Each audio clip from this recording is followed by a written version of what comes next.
नमस्कार दोस्तों, पैरामेडिकल पाठशाला में एक बार फिर आपका स्वागत है। आज हम आपके जो पैरामेडिकल के स्टूडेंट हैं और उनका सेकेंड ईयर का एग्ज़ाम 23 और 24 नवंबर में होना है, तो उनके हम कॉमन पेपर जो कि फर्स्ट पेपर होता है उसको सॉल्व करेंगे। ये Uttar Pradesh state medical faculty का डिप्लोमा इन ऑपरेशन थिएटर का पेपर है जो कि अक्टूबर 2021 में एग्ज़ाम हुआ था। यह प्रीवियस ईयर का पेपर है आपका। इससे आपको आइडिया मिल जाएगा कि आने वाले आपके एग्ज़ाम में किस प्रकार के क्वेश्चंस पूछे जाएंगे। तो आप चूँकि फर्स्ट ईयर का एग्ज़ाम दे चुके हैं तो आपको पता होगा कि आपका जो पेपर पैटर्न होगा 75 मार्क्स का होगा और आपको 3 घंटा दिए जाएंगे उसके लिए। तो इसमें आपका पहला जो ऑब्जेक्टिव क्वेश्चन आया था 2021 में, वह था blood nipple discharge is due to. तो इसमें 4 ऑप्शन होंगे।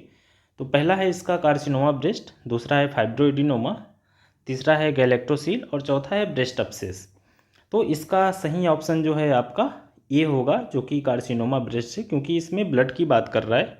कुछ लोग यहाँ पे कंफ्यूज होंगे कि ब्रेस्ट अपसेस तो नहीं होगा, तो अपसेस नहीं है क्योंकि उसमें फ्रेश ब्लड नहीं आता है, ब्लड की बात कर रहा है, तो आपका कार्सिनोमा ब्रेस्ट होगा, जो कि 1 नंबर का क्वेश्चन है। दूसरा क्वेश्चन है आपका dengue fever is caused by. तो इसमें पहला ऑप्शन है इम्प्योर वाटर, दूसरा मॉस्किटो बाइट, तीसरा है सेंटीपेड और चौथा है आपका हाउस फ्लाई। तो इसका जो आपका सही ऑप्शन होगा वो होगा बी, मॉस्किटो बाइट। तीसरा question, oxygen saturation of patient is measured. तो यह बहुत ही एक आसान सा सवाल है। इसमें पहला ऑप्शन है डिजिटल थर्मोमीटर, दूसरा डिजिटल स्फैग्मोमैनोमीटर, तीसरा है वेनोग्राफी और चौथा है पल्स ऑक्सीमीटर। तो ऑक्सीजन सेचुरेशन जो है आपका पल्स ऑक्सीमीटर से मेजर किया जाता है। 1.4 जो कि चौथा क्वेश्चन है, principle of long bone fracture management is. तो क्या है, पहला इसमें दिया है रिडक्शन, दूसरा दिया है सेटिंग, तीसरा इमोबिलाइजेशन। तो लॉन्ग बोन फ्रैक्चर की मैनेजमेंट के लिए ये तीनों विधि हम लोग अपनाते हैं। तो चौथा इसका ऑप्शन दिया है all of the above, means उपरोक्त सभी। तो ये इसका चौथा ऑप्शन सही होगा। पांचवा क्वेश्चन है आपका perforation of ear drum with chronic pus discharge from ear may be due to. तो इसमें 4 ऑप्शन दिए हैं। तो ये आपको पता है कि C option, chronic suppurative otitis media, क्योंकि ये आपका मिडिल ईयर से होता है। तो ये आपका सी ऑप्शन इसमें सही होगा। अब आते हैं हम लोग दूसरा, जो कि राइट एंड रॉन्ग आपको चूज करना है। तो 2.1 का जो क्वेश्चन है, COSM is an acute disease of year. तो आप लोगों को पता होगा, 2 चीज़ें पढ़ाई गई होंगी आपकी एनटी में, एक है ASOM, एक है CSOM। तो ए से एक्यूट, जो कि एक्यूट इसमें दिया, तो एक्यूट नहीं होगा, ये क्रॉनिक होगा। तो ये पहला जो ऑप्शन है आपका ये गलत है। दूसरा, अमीबिक इन्फेक्शन में कॉज लीवर एब्सेस। क्या amoebic infection liver abscess cause कर सकता है? तो हाँ, बिल्कुल ये राइट है। तो दूसरा जो क्वेश्चन है आपका ये राइट है। 2.3 देखते हैं, normal respiration rate of adult female is. तो जो आपका रेस्पिरेशन रेट होता है वो 16 से लेके 24 होता है यदि हम एडल्ट की बात करते हैं। तो तीसरा भी जो आपका क्वेश्चन है ये गलत है। 2.4, in breech presentation the delivery vertex of baby seen first. Breech का मतलब जिसको आप कहते हो कि बच्चा उल्टा है, तो उसमें आपको वर्टेक्स पहले देखने का मिलता है। तो ये 2.4 जो है ये आपका राइट है।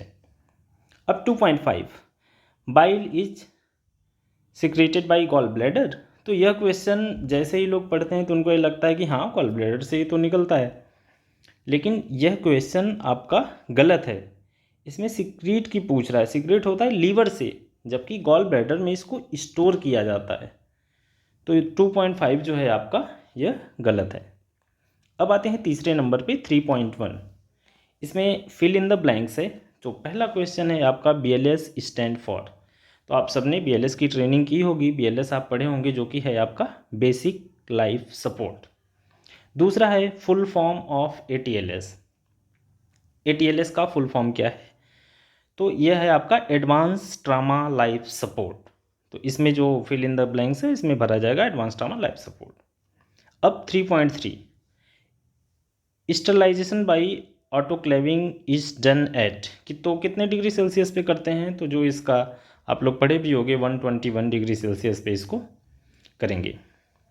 अब 3.4 vials after use are disposed in which colour bin, तो वायल्स जो आपके साफ होते हैं या वैसे ही वायल्स है तो आपको यह ब्लू बिन में फेंका जाता है। अभी यहाँ पे मेटल की बात करता है, मेटल साफ, तो वो आपका वाइट हो जाता है। अब 3.5 कोलिज फ्रैक्चर्स इन्वॉल्व, तो इसमें कौन सा बोन इन्वॉल्व होता है, जो कोलिज फ्रैक्चर होता है, या ये आप रिस्ट साइड में देखते हैं तो इसमें जो आपका रेडियस बोन होता है वहाँ का फ्रैक्चर होता है रिस्ट के पास, तो इसमें जो इन्वॉल्व है आपका रेडियस बोन है।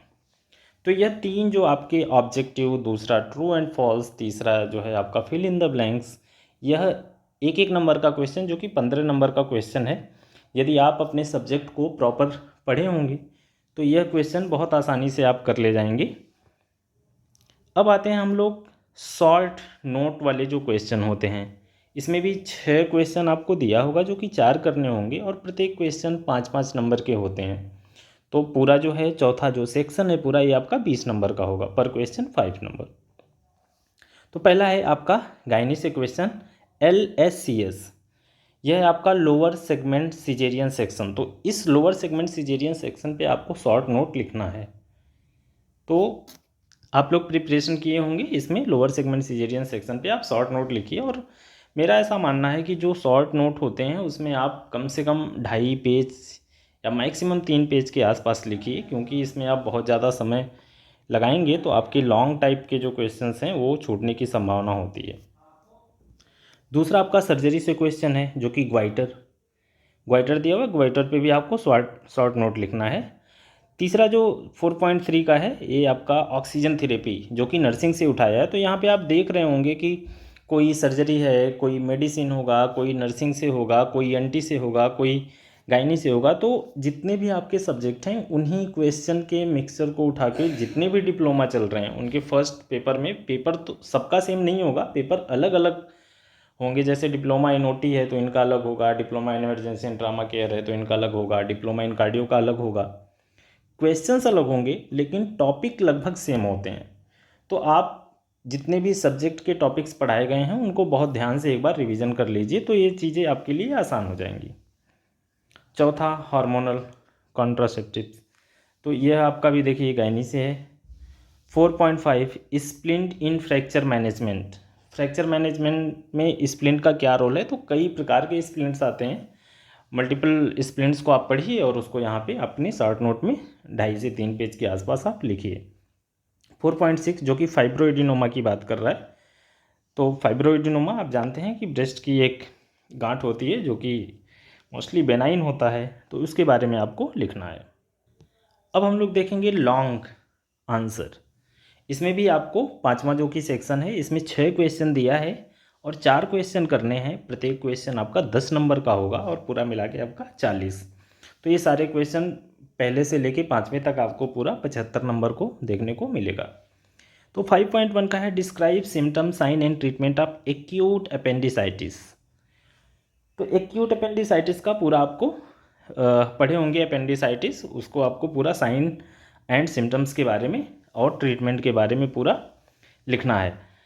और मैं आपको यहाँ पे सजेस्ट करना चाहूँगा कि प्रत्येक क्वेश्चन आप कम से कम 4 पेज में लिखिए, और जहाँ तक आप डायग्राम यदि बना सकते हैं तो डायग्राम भी इसमें इन्वॉल्व करिए। और अब 5.2 ये भी देख रहे हैं, आपको सर्जरी से एक क्वेश्चन उठाया हुआ है। Describe various complication of urinary stone and method to prevent recurrence of urinary stone formation.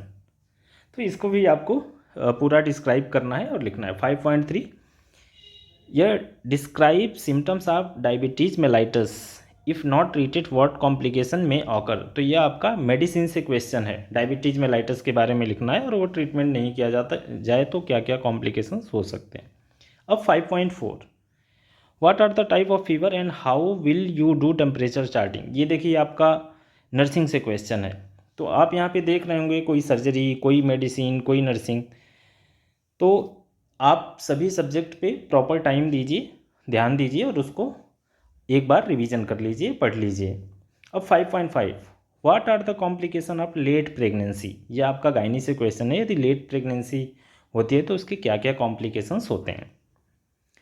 Again 5.6 what is hypertension, what are the chief complication and dietary restriction in hypertensive patient, यह आपका medicine का question है। Hypertension क्या है, उसके chief complications क्या क्या होते हैं और इसमें आपको कौन कौन से